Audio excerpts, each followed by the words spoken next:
So the title of my talk you can obviously see here. It's The Horizon of Typographic Expectation.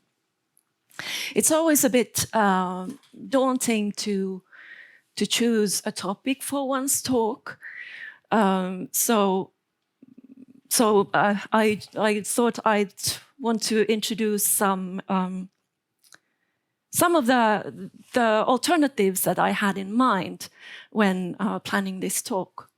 So the horizon of typographic expectation, but it might have just as well been the horizon of typographic expectation, or the horizon of typographic expectation, or the horizon of typographic expectation, or the horizon of typographic expectation.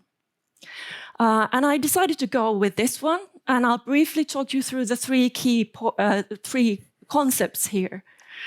So first of all, of course, typography, which is an area of graphic design and visual communication, which are my expertise. Second of all, expectation is the place where I want to position typography for you today. And finally, horizon, which is obviously there to create a poetic atmosphere for my talk, which I also want to continue by starting my talk by reciting a poem for you. More specifically, some lyrics from a well-known song. Imagine there's no heaven. It's easy if you try. No hell below us.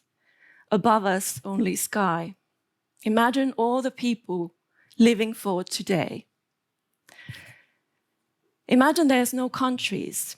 It isn't hard to do. Nothing to kill or die for. No religion too. Imagine all the people living life in peace. So what I just read there are the lyrics for the song Imagine by John Lennon and Yoko Ono, written in 1971. But what you see is obviously something entirely else, a form, more specifically one provided by the school nurse in the Finnish elementary school, providing all the information on the kids' yearly checkups, such as weight and height and growth. Now, you might wonder if this has anything to do with design or typography. It's not specifically beautiful or interesting, but this simple experiment is, in fact, an example of my artistic research. As a practicing graphic designer and a text artist, as well as a professor, I like to call myself a feral academic. As a designer in an academic space, my aim is to use that space to expand our notion on how design produces knowledge and how visual form relates to the most internalized ways of thinking and going about in the world, such as reading. So I'm interested in the relationship between typography and language, and that of course happens whenever there's writing or reading. As you can see, what I've done here is extremely simple. I've taken two texts and switched the typographic configuration of one text to the other. What happens for you is that you meet your horizon of expectation. The horizon of expectation is a term actually borrowed from literary scholar Hans Robert Jauss, and it relates to the cultural conventions and codes we learn when making our way through the world and make presumptions.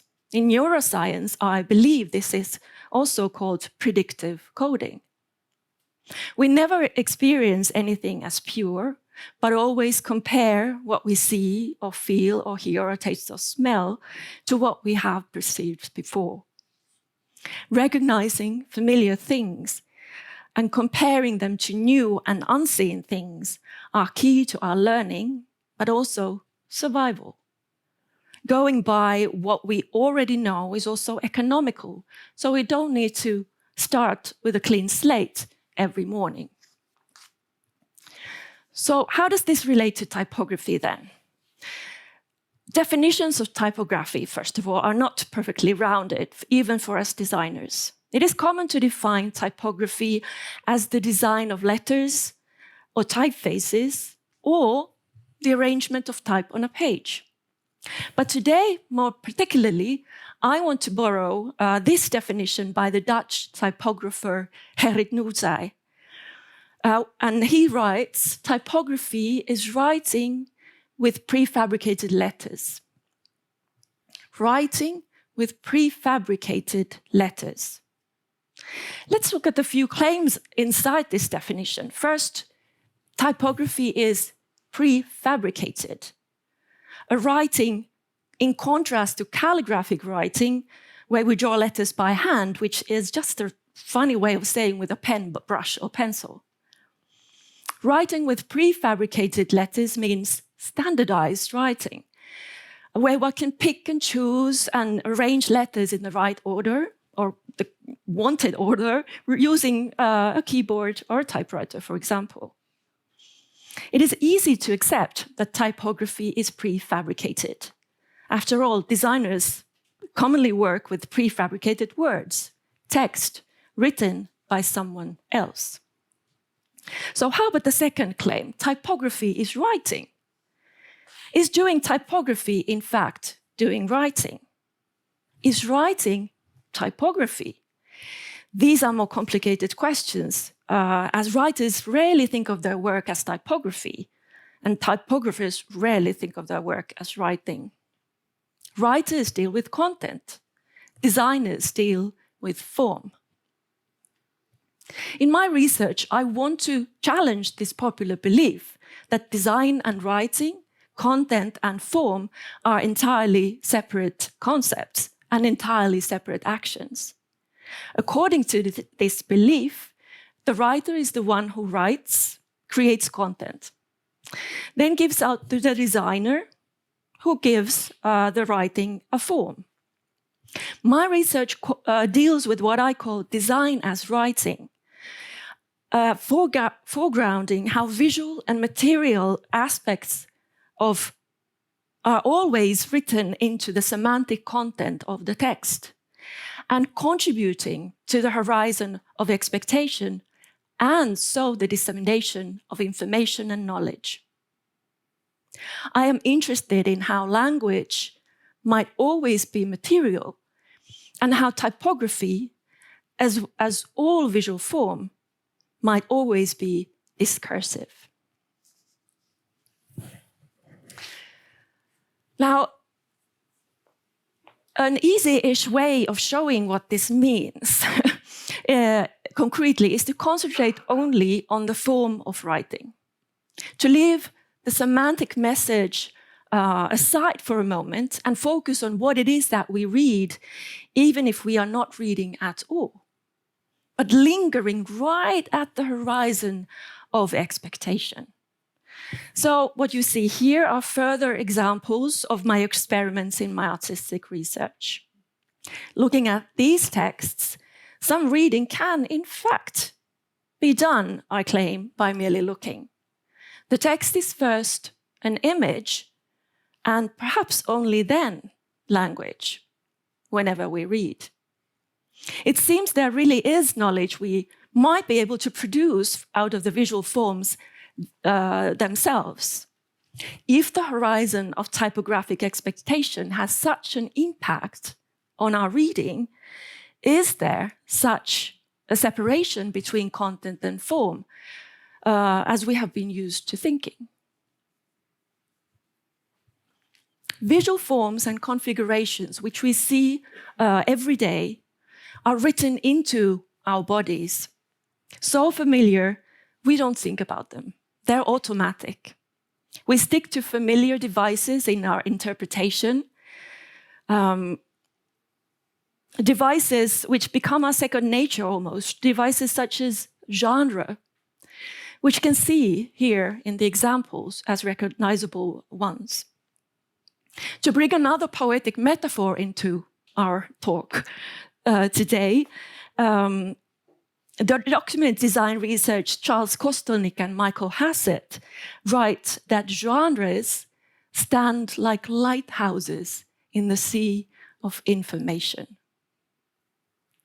And looking and reading these texts on screen right now, I think is evidence of you lingering on that horizon of expectation, clinging to the lighthouse of the genre, recognizable in the majority of these texts, if not all, even without reading a single word.